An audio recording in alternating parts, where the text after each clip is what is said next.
Good evening, everyone. Thank you for joining us today on the first Brick by Brick episode of 2023, where we talk to the brightest minds across the world on building insurgent brands brick by brick.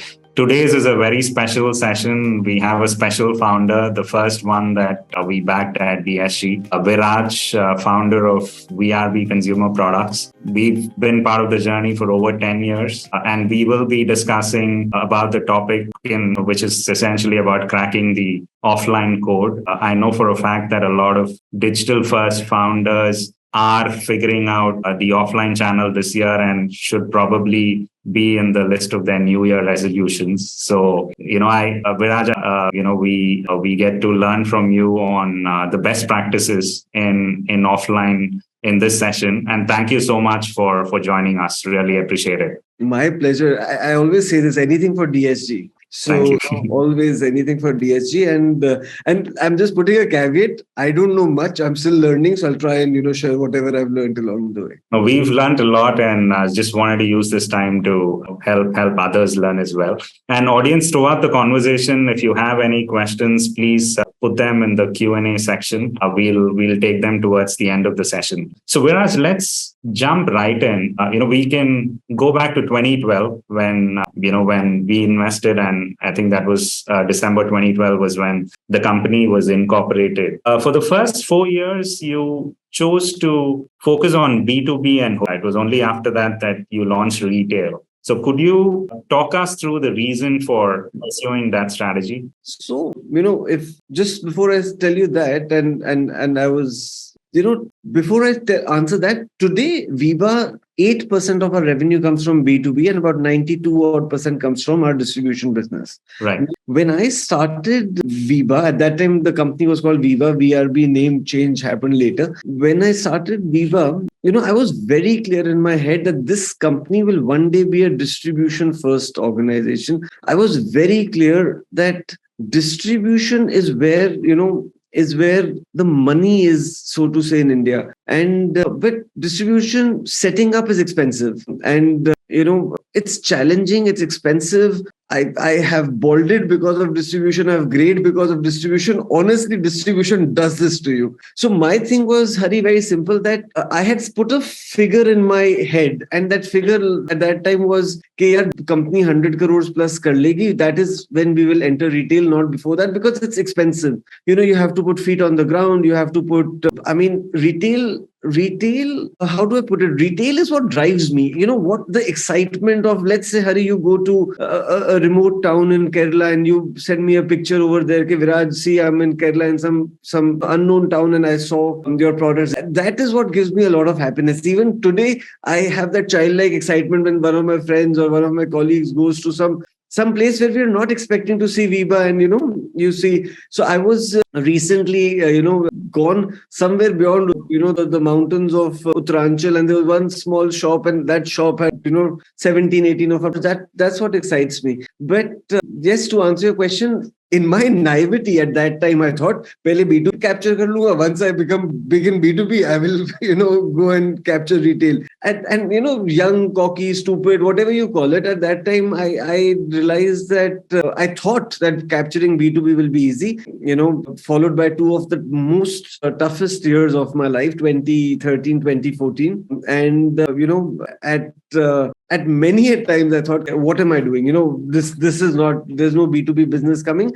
And then slowly we got one business, our first PO. I remember about 10, 11 months into the company, I got from, about 13, 14 months into the company, got from Domino's 70 metric tons of their pizza sauce. And I remember thinking, 70 metric tons, 1 month of production. Now we will survive. Somehow we will survive. To put things into perspective, that 70 metric tons is 5-10 minutes of production today. But at that time, it was 1 month of production, and it was like, wow, we will now succeed. And slowly, after Domino, We got Pizza Hut, KFC, and Taco Bell, Burger King. And I reached around the number of 100 that I'd set in my mind before entering retail. And that is when I decided, okay, now we're ready.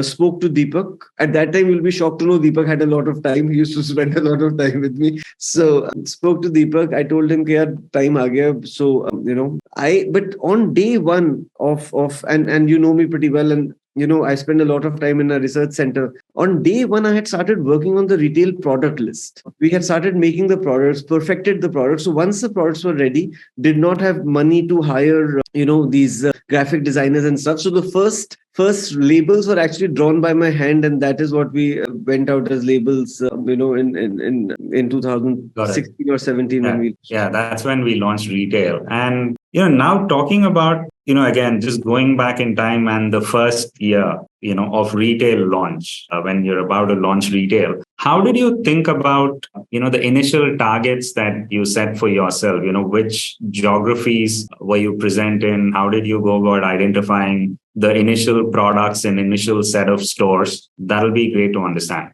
I think now in hindsight, frankly, that is the biggest challenge for a company to decide where to go and what to take. I have made my share of mistakes. And also, Hari, it's now it's very easy for me to say that I had planned for this and that. Let me say this categorically.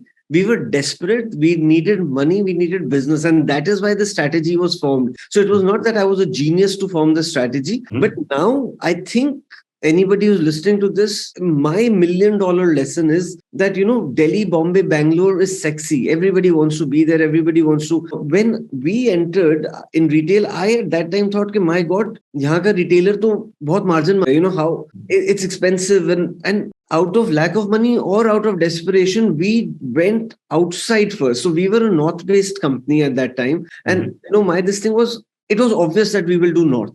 That was very obvious. Start from north. And again, while I'm talking, I also want to give perspective of where we are today. Today, we don't talk in number of shops that we are present in. Of course, we're present in hundreds and thousands of shops. But today, when I talk to my sales team, our depth is now, our discussions are more in number of towns. So today, VRB is present in almost slightly short of 700 towns, much more than 100,000 shops. And at that time, the aim was not to have a national distribution footprint. The aim was not to be present in, let's say, 150,000 shops. At that time, the aim was that how can we do a sustainable business, no matter how small it is. And because Delhi seemed expensive to me at that time, in terms of hiring, in terms of distributor, in terms of freight, everything. So mereko laga, yaar, let's try Punjab first. Let's try maybe Haryana first. And the thing is, now, this is the biggest lesson of hindsight. Again, not planned, but the biggest lesson in hindsight, that retailer outside, nobody ever gave him the kind of importance they deserve. So when we went to them, they gave us,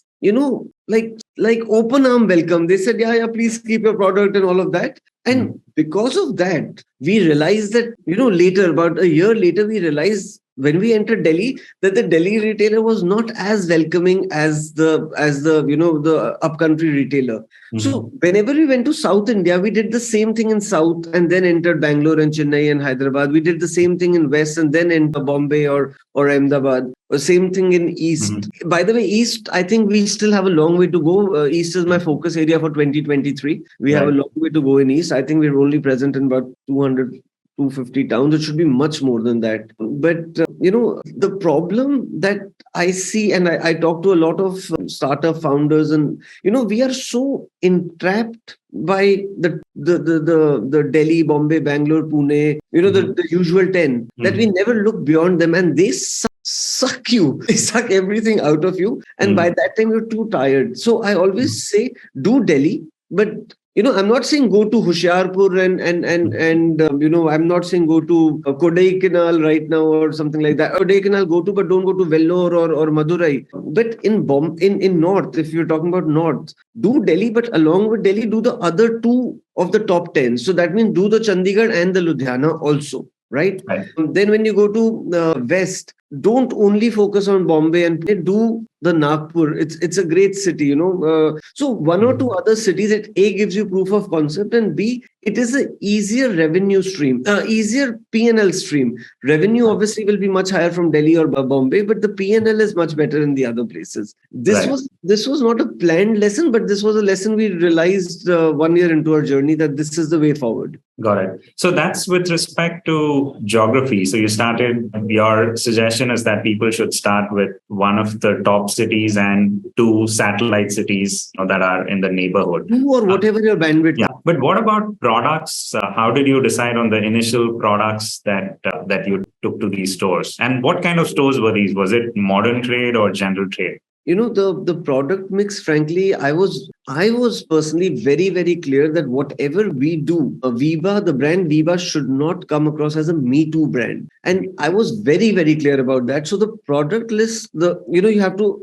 to understand that the sauce today, Veeba probably is India's largest sauce company by volume. We surely are. But at that time, I was very scared of what if we look like a copycat of the, one of the big boys. And that really scared me always, because in my mind, Veeba was somewhere, on top, and I always wanted. So I always thought that what is not present in the retail shelf is what our point should be. So, all our dressings, the low fat dressings, low sugar dressings, that is what we entered with. Even today, Hari, when we've become an off-scale company and decided to launch ketchup, I think sharam ki baat hai, matlab bahut zyada sharam ki baat hai that it takes a Veeba 75 years after independence to get India's first preservative-free tomato ketchup. Now, some of the MNCs operating in India do give preservative ketchup to, kids of US and Europe. So does that mean our kids are not, good enough to get that same formulation? I understand it's expensive.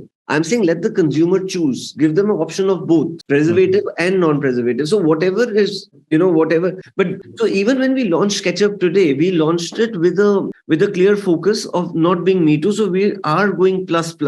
And giving the consumer the choice of having a preservative-free tomato ketchup or a sugar-free tomato ketchup for that matter. I think we're the only Indian company manufacturing sugar-free tomato ketchup. These kind of things. So it was very, very clear. And, I'll be very, very, it's most of DSG family listening in. My single biggest lesson, and I swear I am going to be sharing a multi-million-dollar lesson here. I don't even know if I should share or let me share. So, my single biggest lesson is whenever we go to a retailer and we say, sir, ye 12 piece, please keep these 12 pieces. And in the next visit, when it's after a week or 2 weeks, only 6 gets sold. The retailer is thinking, abhi to unka 50% maal bacha. Abhi to unka, like right now, 50% of their stock is still there. Now, imagine a world where you go to the retailer, you give them 6 pieces, but next time all 6 have been sold or 5 have been sold.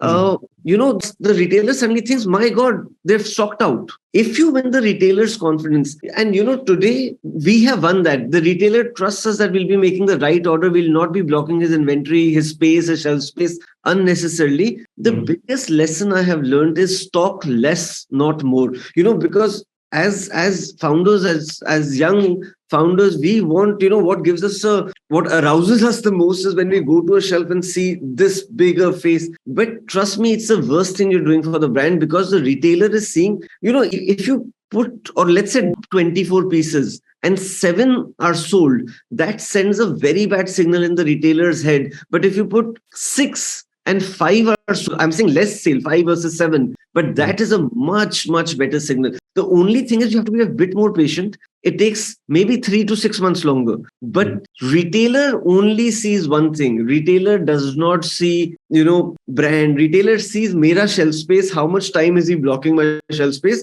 I will give him 3 months and I'll ask him to get lost. Ideally, if he sees your stock moving, and this is, I think, our single biggest secret sauce for a sauce company, is that we realize this, that the retailer wants movement. Let's put less stock. Let the 6 pieces get sold. We've had incidences when, the retailer has asked for 9 pieces and we'll say, let us give 6 only. Agli bar we'll see. And we've had retailers abusing me personally. I used to go shop to shop at one point in time, and yeah, you guys don't know how to do business. There's a demand of 12, you only give us 9 or 6, and we say, sir, sorry, next time we will give, and blah blah blah. But that was the single biggest learning, and we follow it till date. Anything new that we launch, anything new. We've recently launched coconut water, touchwood, it's done really well. We have made sure that the retail demanded ke, bhaiya khatam ho gaya, bhejo. We have made sure that the retail demands our coconut water.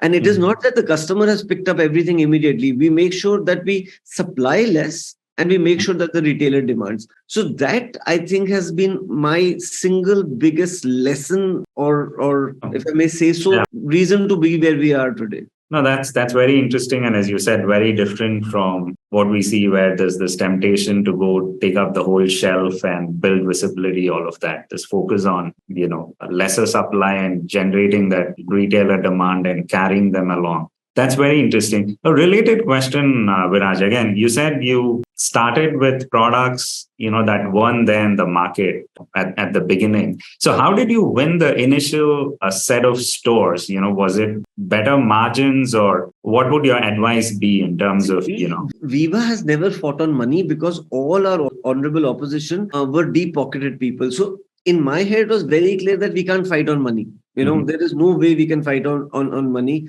I have always been very, very dilution sensitive. And so we've never raised large rounds ever. I mean, Veeba's never raised large rounds. So we've always been on a, cash crunch kind of space. But, so never competed on margins. Yes, the occasional schemes were given. And I think Deepak will remember the story. One day I decided to give schemes. 8% scheme is a very commonly given scheme in retail. And I was very cockish and bullish, cocky and bullish that this is going to rock us and everything. And our honorable opposition overnight beat that scheme with a 16.67% scheme. And we were like, by So I remember going to, Deepak and Ash had, I think, joined the board at that time, that guys, what is happening? Someone is actively bleeding money to kind of...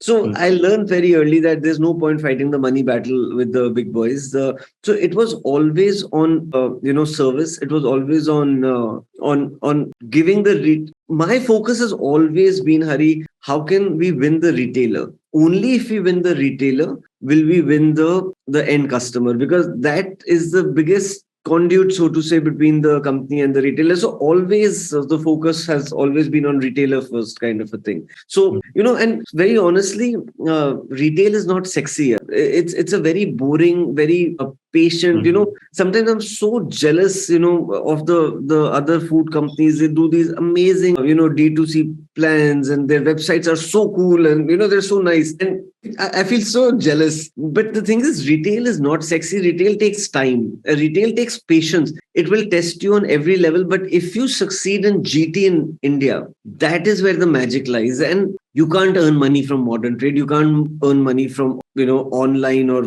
whatever. The only place that a company earns money is GT. So I think GT deserves the patience. I think if you set out as investors, you guys should also not expect, too much from the companies you invest in. Retail, if you ask for magic before 2 years. So, as you started by saying that many companies have their 2023 resolution of the first time that you should expect them to start showing positive results is 2024 June, July. That is the earliest you should expect them to, mal jayega, it will not get sold, you'll have to pick it all back, and once you pick it, it's a loss, you write it off, blah blah blah. Environmentally handling that also is a challenge, because it's so much, how do you discard it, and all of that is also a challenge. So retail tests you, GT tests you, but to give you a perspective of our revenue, out of our revenue, roughly 70% comes from GT, 21-22% comes from modern trade, and the remaining 7-8% comes from online, which includes our own website, which is, like, I'm ashamed to say, next to nothing. I mean, nothing. No, but I think, the message is important and is loud and, retail takes patience and both investors and founders should have the patience to wait it out and build it out the right way. But for founders who are looking to win their initial set of stores, you said you didn't compete on margins, etc. What would your advice be in terms of how they should think about winning the initial set of stores? Winning the initial set of stores, I mean, I'm sorry, but begging and pleading, because what happens is, always remember, in the initial set of stores, I will go myself, or someone who's very senior will be going with me. What we have, A, the knowledge of our product, B, the passion with which we sell our product to the retailer. No big boy company, SO or SR, will ever have the same passion or the energy or the zeal to kind of sell the product. So we win on passion on day one itself, because when we go and talk to the retailer, ke sir, ye rakh lo, wo rakh lo, and obviously, I mean, I know the world is brutal, and if you have to give a retailer 3% extra or 2% extra, please give by all means, but always give it in terms of schemes. Never give it as a flat margin, because a flat margin can never be taken back. A scheme can always be taken back. I'll just keep counter talking. A scheme can always be taken back. That to me is the biggest mistake companies make, because when we give flat, so suppose Hari is a retailer and I go to Hari and let's say my normal margin to you would have been 16% or 15%. What is the normal tendency for the retailer ke boss, you're a startup, 25% to hum lenge. Uske bina we will not take any supplies from you. So you should obviously negotiate. If he's asking for 25, the settlement will happen at 21, 22, 23, wherever. But that 23, if your base margin like ours, if it's 15, so the 8% should always be given in schemes. So it should always be, sir, 12 pe 1 ki scheme, whatever, 8 pe, 8 plus or 12 plus 1 scheme. Sure. So that scheme over a period can be taken back. And obviously, that one piece, he sells it at MRP, so he gets his full 100 rupees, MRP is 100. It never costs us 100, right? So that also is money in our pocket. So you're giving them 100 rupees. The second thing is, whatever display or whatever that you try and give to retailers, you should always try and give it in stock. So if you're giving a 2,000 rupee display, give 2,000 rupee stock. A, it's more stock in the shelf, and B, he has to earn his display. So, and these are conversations, if you have, more or less, they agree. Some retailers, I can name 10 right now, who are very brutal and they will not agree to anything. And that is the time you have to take a call that, ego wins or, patience wins. It's okay. Let me be very honest. Many a times I have agreed, okay, sir, you're not agreeing, take 5%, please keep the stock, like that. But try always to the extra margin to be in schemes. Sure. And my go-to weapon has always been CD. Okay, sir, 2% CD. At least, what 2% CD, like cash discount, ensures is money circulation. So, in retail, it's a rule written in stone that if you haven't gotten your money from your distribution network in 60 days, which means distributor to company or retail to distributor, whatever, if you've not got your money in 60 days, that money is not coming. So anybody who's listening in and saying that, I have a 70-day outstanding from the market and, that money is not coming. Let's be very, very clear about that. It's not going to come. Right. And, one of the things you've also spoken about is your preference to work with smaller distributors and avoid larger distributors as people think about distribution partners. Could you talk more on that? Frankly, that's changing a bit now. Okay.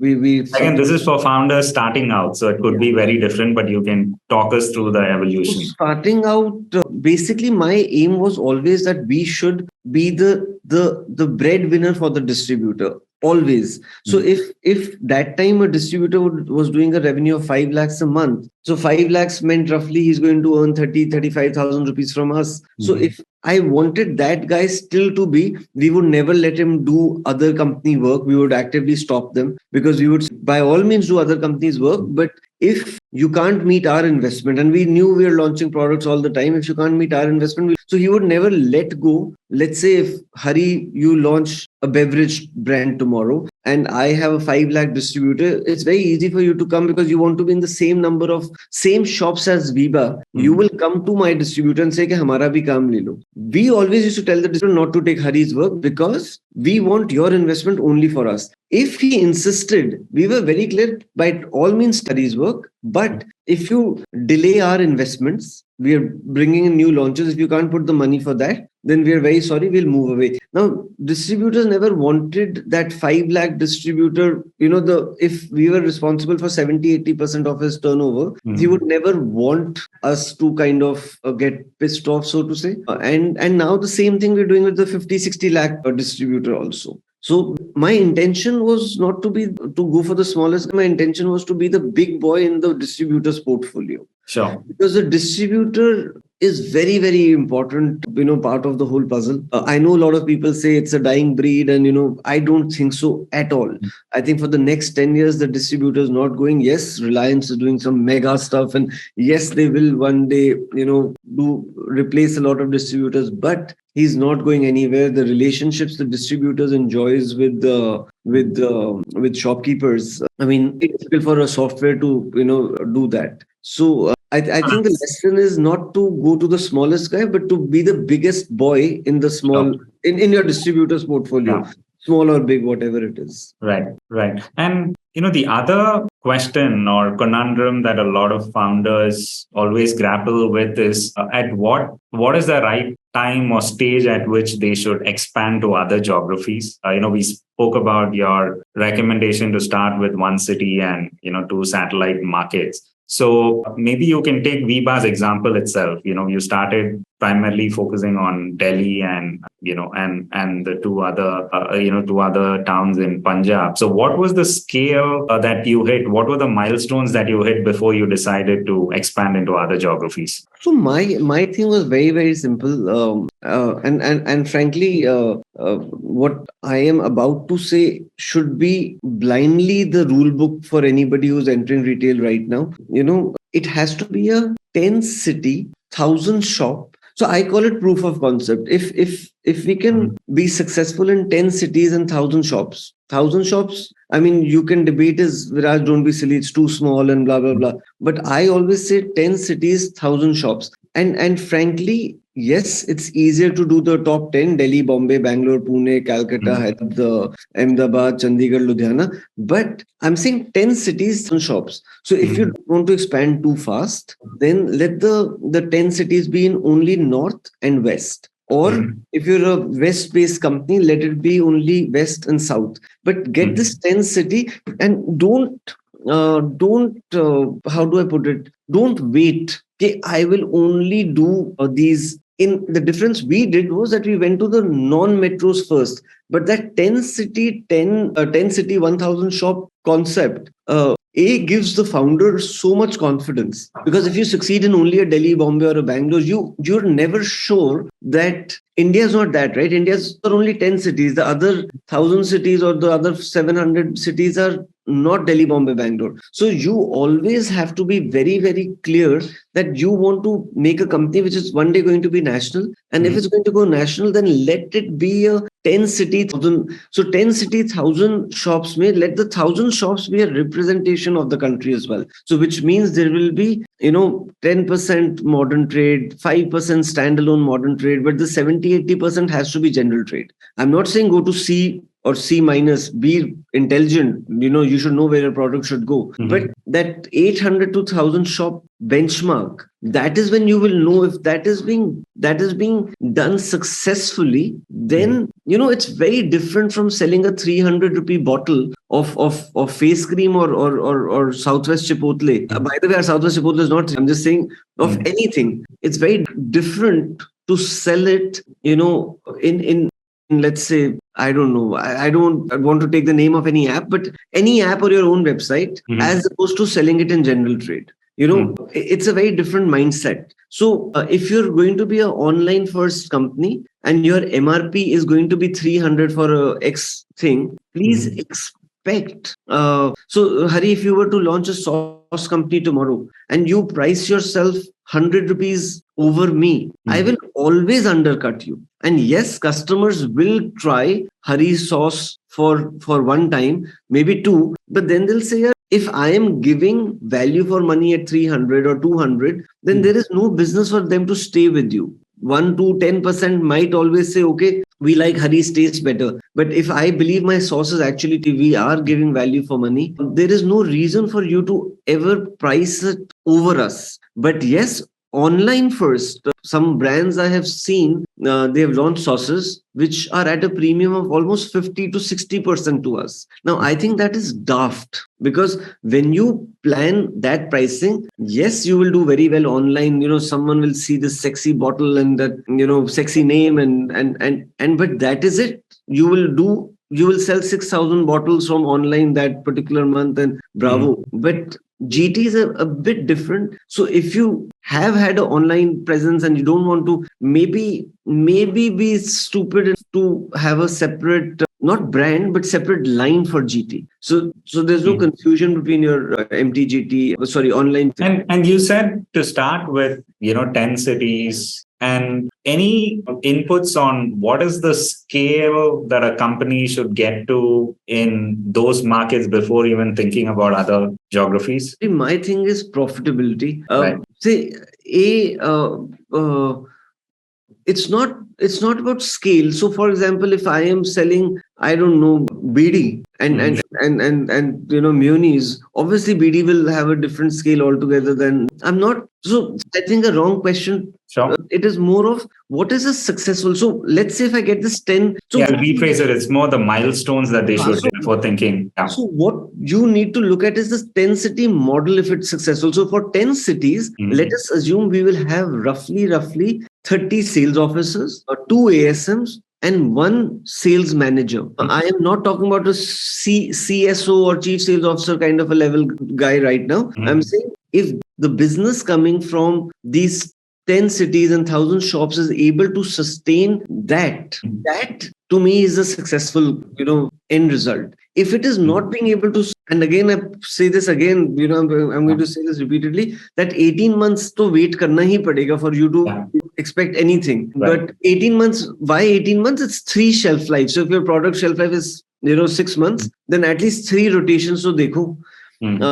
If your product shelf life is 1 year, then at least, give, even in that scenario, give 18 to 24 months. If your first product placement at, let's say, you've got a 2-year shelf life, you're a personal care, you've kept, in a beautiful store in Delhi, there's a store called Modern Bazaar, beautiful stores. You'll never earn money out of that because they'll ask you for, I don't know, your kidney and your liver and all of that to place. But over there, if you've kept a product and, you've kept 12 pieces, only 2 are sold, either the product is not right, I'm sorry, but or your pricing is not right. There is no other thing. So you need to reevaluate it that time only. So 10 cities, 1,000, this thing, successful sales model. I am not expecting, or even Veeba has never done it. I mean, that we put the entire company's pro rata overhead on that. Then I'm saying to make this model successful, we are at the end of the day trying to expand our business only if it meets the sales overhead of that. Fair enough. In 18 to 24 months. That's the framework. That's very interesting. Okay.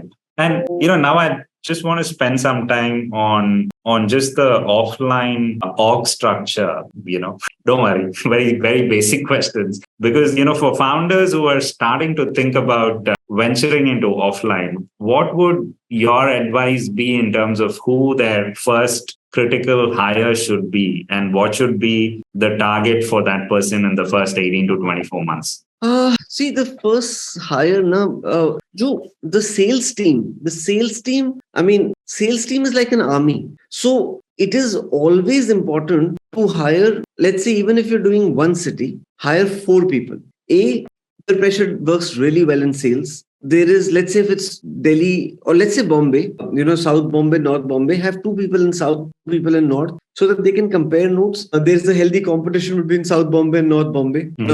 There is, so ideally if it's 1 city, depending on the city, if it's let's say Bombay, the bare minimum is 4 sales officers and 1 ASM. But I kid you not that if the founder is not going to go in and dirty his hands, there's no point. So, and I don't think any founder will not do it. Every founder will do it, So four SOs, one ASM, no senior people, no RSMs, no ZSMs, no NSMs, regional sales managers, zonal heads, or national sales heads right now. You need to be the RSM because you need real time information coming to you. You definitely need to listen to your SOs because they will be the first point of feedback. They will be telling you, sir, maal bik raha hai, nahi bik raha, whatever it is. So four people, and when you've entered 5 cities and you have 5 ASMs with, a Bombay will need 4, but a Pune will need only 2 to begin with. That is when you bring in an RSM. So not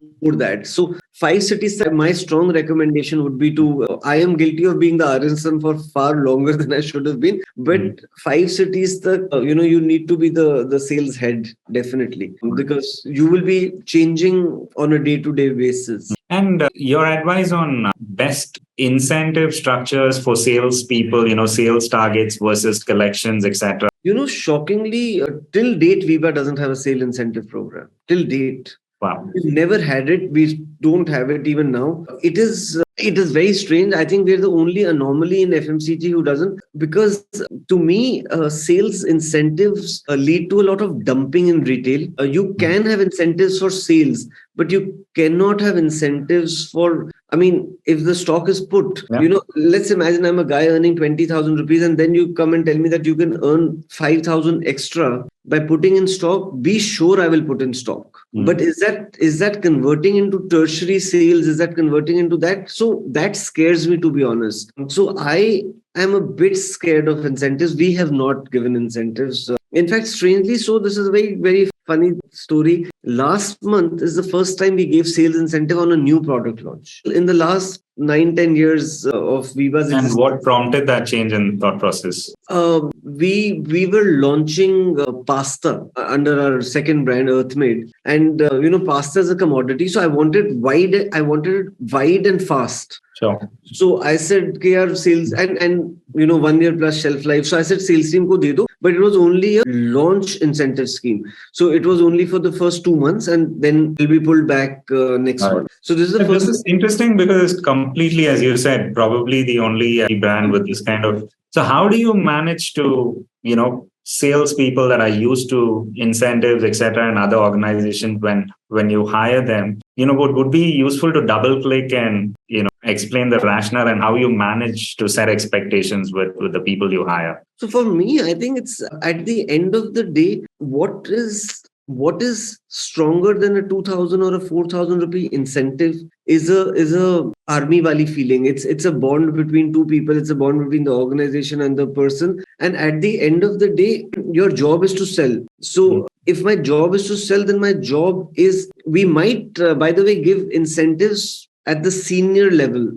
For certain things, there might be some incentive or something like that. But at the end of the day, if your job is, you've been hired to sell a product, you can't say, "Ki boss, बेचने के लिए और पैसे लूंगा." So it does not really gel well with my thought process. And the second thing is, we have a very nice, admiration program. We have a very nice recognition program. We also have a very, we have 3 closings in a month there. So you can imagine. So we close our month 10th, 20th and 30th every month, which also means 3 times the amount of work for me or anybody else in the sales team. But 3 closings का benefit हो जाता है कि, if let's say Hari can't come to me on 25th of any month and say, "Boss, I screwed up." We would know that he's screwing up on 10th, 20th or 30th, right? We get to know where he is. And then we can either pull up or, do whatever we are doing. So at the end of the day, sales runs on targets, right? Everything is target. Everything is number. Everything is number. 10th, 20th, 30th, you have to deliver, you have to do this thing. The other thing is the word that I hate, and it's a joke in VRB. If you want to piss off Viraj, you tell him our sales in primary. I dislike the word. The only time I see my primary sales is because investors को हमें primary sale report नहीं पड़ती है, so you have to give it to them. So that's the only time I see the primary sales, because I only and only talk in secondary sales because that's the only sales which matters. Got it. No, very interesting. And, there's an interesting question from the audience. I'm just going to bring it in because it's on topic. The question is, people struggle with hiring overall. How do you hire for offline? Is it those who hustle but don't have connects, or those with connects but don't hustle? For me, very honestly, connects will come first in retail. बात बताऊं, like this, as a founder, I look for two things. A, that person should not be ashamed of asking for money. That is, I think, number one. Without getting into details, Hari, you are aware of what our, working capital cycle is like that, So A, you should not be ashamed of asking for money. That is number one. Number two, my thing earlier, I used to ask, Acha, if you're a salesperson in, let's say, West Delhi, name the top 10 retailers. Do you have their phone numbers? Do you know their managers' phone numbers? Things like that. If they have a pleasing personality, they know 10 shops by name in their area. I think that is, frankly, Right. that is important because if he has a pleasing personality, he can go and suck up to the retailer. That's what's needed. I mean, hustling will, instead of putting 12 bottles, 18 bottles, but we don't want that. So Sure. and sometimes the hustlers are. Can I take a step back and say something very off topic? Oh, no, please do. I think hustle is a bad word. I think the word hustle, shows like Shark Tank make these words popular and stuff like that. A founder should not be a hustler. You can only and should only be a hustler for the first 2 years of your life as a founder. After that, if you're a hustler, you will honestly and surely come in the way of your organization. There is no doubt in my head. It is easier to do than getting it done, but there is only so much you can do. So be a hustler for the first year, be a hustler for the second year, maybe third year also. But after that, be a organized, let people do and stay the fuck out of their way, organize vision, look at the bigger picture, but hustle. There's so many founders will do hustle. I mean, you can't do everything yourself, and hustling is okay for some time, and after that you have to stop hustling. And how do you hire people?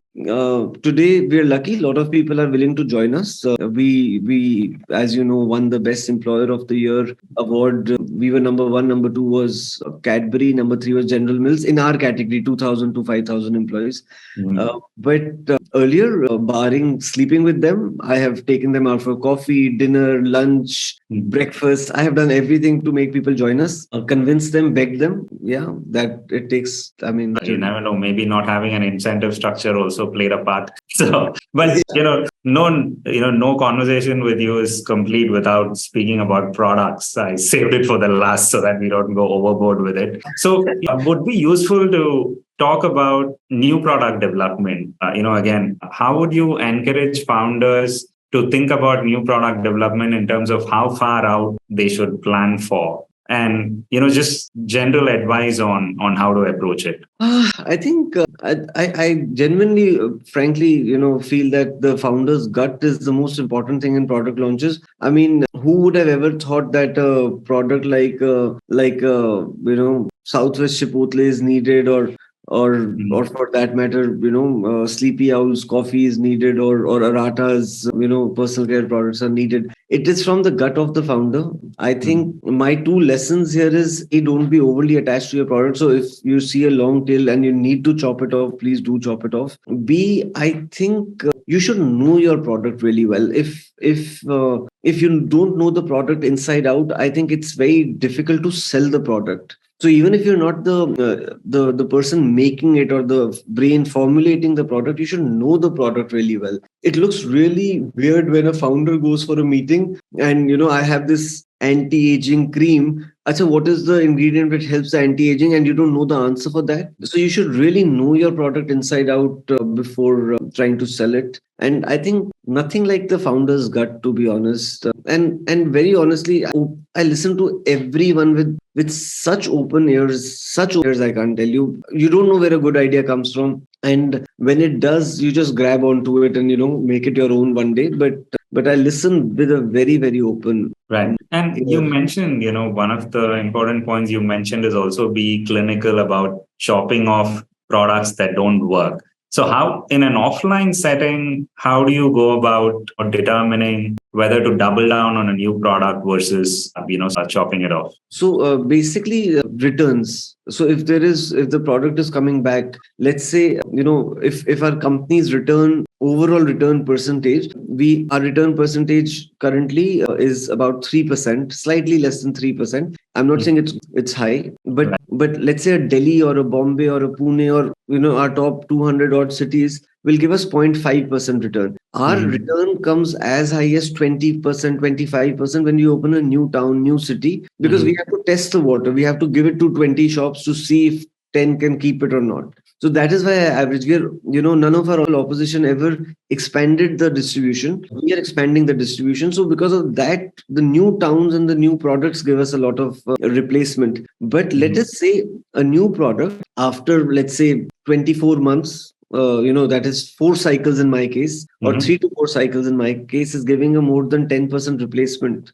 More often than not, it means you need to remove it from the very difficult thing to do. Right. But I think then you need to remove it from your. Right. And, staying on products that didn't work, you've been vocal. We've launched ketchup recently, but you also tried launching it long back, and, which didn't work. And it was, I think it was a large category, and, it's very obvious as to why you wanted to enter that category. But what are your lessons from that failure? My lessons are baap hote, baap se panga mat lo. So before you're of a typical, you shouldn't bite more than you can chew. So I launched ketchup long before I should have entered ketchup. I was naive. I thought, little bit of success went to my head, and I thought, okay, let me, take on the big boys. Now when we have reached launch, being a big boy today in this industry, I'm not saying we are like a very large company or anything, but being a big boy today, even today, I'm very skeptical of the way we are launching ketchup, and I'm very careful of how we're launching. So at that time, now when I think back, I actually laugh at myself. What was I even thinking, But horrible packaging, horrible this thing, So and the price points are much higher. You can't go and take on a Maggi or a Kisan and price yourself 50 rupees per bottle higher. Yes, your Veeba, you can charge 3 rupees per bottle premium because you think in your head you're a premium brand. But I think I did everything wrong in the first launch. I am hoping not to repeat those mistakes. And the big boys are also brutal. If they see you disturbing them, they also take. Right. Like how a parent would take a slipper to your bottom. They do that. Also, you have to be ready for it. And that's useful. Sorry, please complete. I'm saying it's a combination of the right product and also at the right time. So without taking the name of this product, we've got this amazing product line ready with us. I think when Veeba can launch that product, that will be our coming of age launch. Deepak has tried it, and that product has been lying ready with us for the last 1 year or so. I'm scared of launching that product. I don't think we'll be ready for the next year or two. But if we can launch that product, and if we are successful at that product, then I can say, okay, you've achieved something. So the product and the timing and, whether you can do justice to such a big category is very important. Sure. So I just saw the time. So let me just jump to the audience questions. We'll take the first one. This says, when you launched Veeba retail, your bottle was uniquely shaped and you had sweet onion, other dressings. Did it take time to gain market acceptance? Yeah, of course. I mean, sweet onion continues to be one of our top sellers today, but yeah, it took time. The tasters hote hai na, so at that time, what I used to do, I used to train the tasters who were standing in every shop and make them taste. So I used to explain to them. So when they're selling, let's say, a Maggi, Bonvita, they've been consuming it, they know. So I used to train we used to call them taste consultants. I used to train the taste consultants, and they used to. So I remember taking class of these 10, sales consultants, and I was saying, कि ये जो चिपोतले, तो suddenly one guy, sir, गाली देना. मैंने कहा, अबे चिपोतले बोल रहा हूँ, चिपोतले. I'm not saying anything else. So that is how unknown chipotle and sweet onion were at that time, but they continue. The sweet onion bottle continues to be the bottle that we launched it in. We did try and change it once, but again, market baap hoti hai. Market told us that the customer wants it in the same bottle, so it's in the same bottle. So yeah, that bottle we have retained, and that product is still one of our top sellers. Whereas we may just overshoot by a couple of minutes. Hope that's all right. Perfect. Thank you. The next one is on the right time to go big bang in ATL. So, the right time to go big bang in ATL is, I think, never.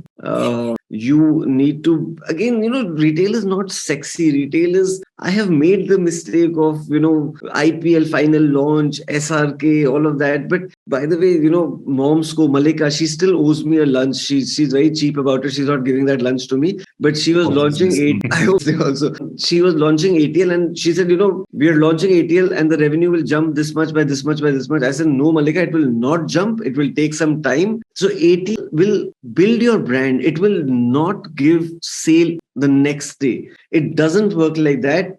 Trust me on this. I can give it on stamp paper. It doesn't work like that. What it does really well is in a cluttered market, it helps you break the clutter. Bollywood really helps, but you need to be patient. So if you do a campaign in June to expect that my July and August sales will be like this, it won't happen. But yes, your Jan Feb sales might start showing increase because when the customer goes, she will, at that time she's in the aisle and that time she'll remember, I saw this Veeba ad and, it takes time. So ATL works really well for brands like, Pepsi and Coke in the summers when they're trying to grab each other's market share at a war footing. It does really well for Fevicol, but we never go and buy Fevicol because we saw the ad. We always, they keep reinforcing the brand, but ATL does not give revenue overnight. And honestly, I have made that mistake here. So please, if you can learn from we've seen this multiple times over. So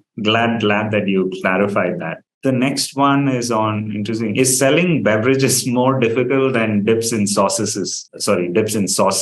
No, yeah. I mean, see, we've just started selling beverage. We've just introduced 3 beverages, coconut, oat and oat milk and almond milk. But so let's leave the oat and almonds. Coconut water. We've recently launched India's first sugar-free and 100% or not. I'm very proud of this. Not India first, it's a world first. Organic coconut water, 0 sugar, 0 preservatives. Now, the beauty of beverage, as opposed to a dip or a sauce, when you open a bottle of mayonnaise, it is in your fridge for at least a month to 45 days. The sale period is so slow. And some houses, a dressing bottle might even last for 4 months, or, sometimes you actually throw the bottle because the shelf life has finished, but there's still some stuff left. But the beauty in beverage is that you open the bottle, you drink it, and you're ready for your next one. So the sale is much faster. And that is the beauty of beverage.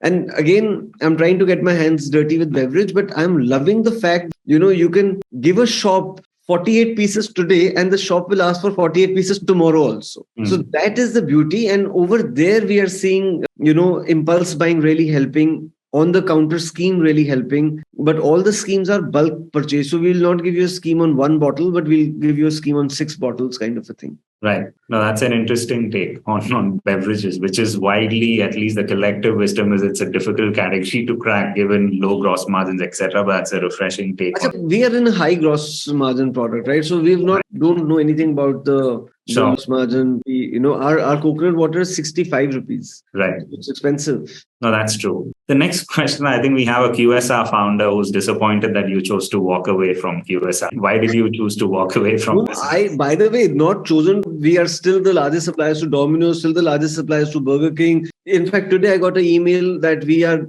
a tier 1 supplier from Yum now. But we are very, very, very passionate about. The only thing is, what was 100% of the company's revenue in absolute terms in 2016, in absolute terms, it's still the same. As a percentage, it's dropping, but as an absolute term, I mean, I love QSRs. The thrill of going to a Burger King and still getting my Veeba sachet, still puts a smile on my face. So, yeah, very, very bad about that. Paise nahi dete to kya hua? The next question, interestingly, is on B2B clients. What are the various ways to retain a B2B client for for beverage brands. I think it's for any category for that matter. I think what number one is reliability. What happens is for any B2B brand, you have to realize that you're such a small part of their entire universe. Supplying a sauce or supplying having been a failed restaurateur myself, you realize later that you're such a small part. And even if that part you cannot make stress free,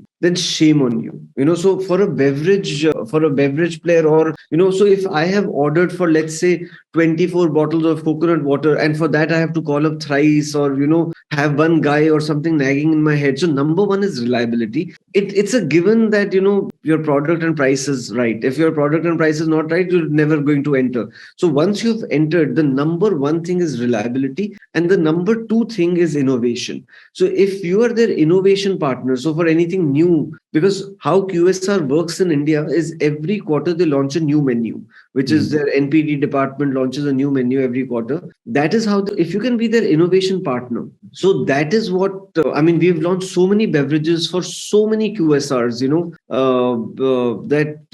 for example, our chefs would go and, if you can pitch let's say a Valentine burger with a Valentine beverage with a Valentine dessert, then we'll go and pitch everything. So that dessert might have our strawberry sauce, the beverage might be a strawberry cooler, or a decadent chocolate with strawberry, and the burger will be a Tabasco strawberry dressing or something like that. Acha idea hai. Agle Valentine's mein pitch karunga to one of these guys. But innovation and reliability after you're in. I think the other question is your take on listing fees. Hate it. Don't have a choice about it. I think listing fees is something which is, when they need you, without taking the chain's name, one chain gave us a listing fees of 1.7 crores estimate. So we went to them and said, okay, sir, we don't have 1.7 crores to give. This is 2017 or so, So they said, okay, beta, bye-bye. Sorry, we can't do anything about it. Now, the interesting thing is their store managers also have a KRA. They have things which the competition or nearby shops have or not. So the same chain, we listed a year later, that 1.7 crores we could negotiate it down to under 25 lakhs and we got listed. So even, you keep at it, you keep begging them, you keep pleading with them, sir, please, please, please. But at the same time, what is very important is that you become available all around their stores. And when their managers see that, your brand is available in a GT next to them, or it's available, that really helps. Right. And then, and if they're kind enough, then they will kind of negotiate down. And I think the last one is a generic question on go to market for offline. I think we touched upon various aspects, but first 2 years of offline journey for a new brand, any pitfalls that founders should watch out for that we've not covered so far? I think everything is a pitfall. It's the most difficult thing to do the first 2 years but I think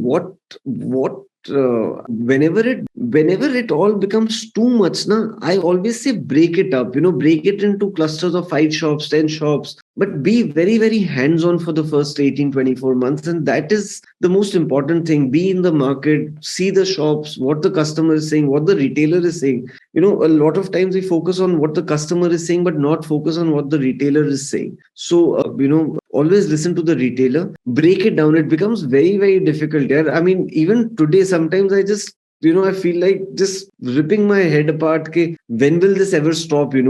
Something is. So what works for me is just kind of, breaking small pockets, seeing if something is working, why is it working? And maybe I've learned something here and I can. So go to market strategy. If you have the money, then nothing like a combination of print and online, digital marketing, print along with your retail entry. If you don't have the money, then as much as BTL, you should have a decent budget to, decorate your shelf spaces. You should have a decent budget to give, these things you think are so trivial, but they all matter. A pad for the retailer, a pen for the retailer. जिसमें वो पूरा time bill अपना काट रहा है. If it's your Veeba's diary where he's cutting the bill, he's always seeing that, Veeba written over there. Small things. So your GTM strategy should have a significant 10, 25% spend going towards BTL work, both retail decoration, danglers, posters. You will always hear salespeople saying, "Okay, sir, dangler लगाने का कोई point नहीं, अगली team आती है निकाल देती है." It's because it's difficult to hang danglers and put posters. It's not easy for them. But trust me, danglers and posters work. So, danglers, posters, display strips, shelf strips work really well. And along with that, just be present. I think present and patient, and start with focus. I mean, out of all the negative things I've said, let me just add that if you get GT right, trust me, it's the most beautiful place to be in. Yeah. And I still haven't got it right, by the way. I'm still struggling. No, but great. Thanks a lot, Viraj. And finally, my closing question for those listening in, if they want to become Viraj, what do you think are the important personality traits that they should have to get there? Yeah, first of all, why do you look stunned? I think I don't think I'm ready to or half as successful as to answer this question. And very, very honestly, I'm so jealous of so many of your founders. I keep, kind of stalking them online to see what they are doing, what they are doing. So I'm learning a lot. But I'm not saying to be like Viraj, but my biggest lesson has been, very honestly, patience. I'm not a superstar. I am very clear about that. It is not about, being the loudest noise on TV or panels and stuff like that. I think the brand should be bigger than me. And I think patience is very, very important. It takes time to build a brand. I'm still at it after so many years, and I don't think I'm where I wanted to be. I've not reached there. So still working hard. And if you can find something every day to keep yourself passionate, because we're doing the same thing day in, day out. So boring is sexy to me. Boring is when you go to office and there's no fire that one day. It's a good day, right? So boring is sexy. Be at, if you're in a mentally happy place and you go to office and you're kind of, you have a smile most of the day, it's a good day. If you have a frown and you're sitting like this and nobody wants to enter your office, if nobody wants to enter your office, then obviously nobody is going to give you the good or the bad. Then how will you? So yeah. No, that was fantastic. I love the emphasis on patience. It's our favorite word as well. And nothing like, work that feels like. But thank you so much. We've added another 15 minutes. So really appreciate the time. Great insights and more importantly, very tactical inputs as well. So thank you so much, Viraj. And thanks everyone for joining in. Thank you, everyone. And thanks.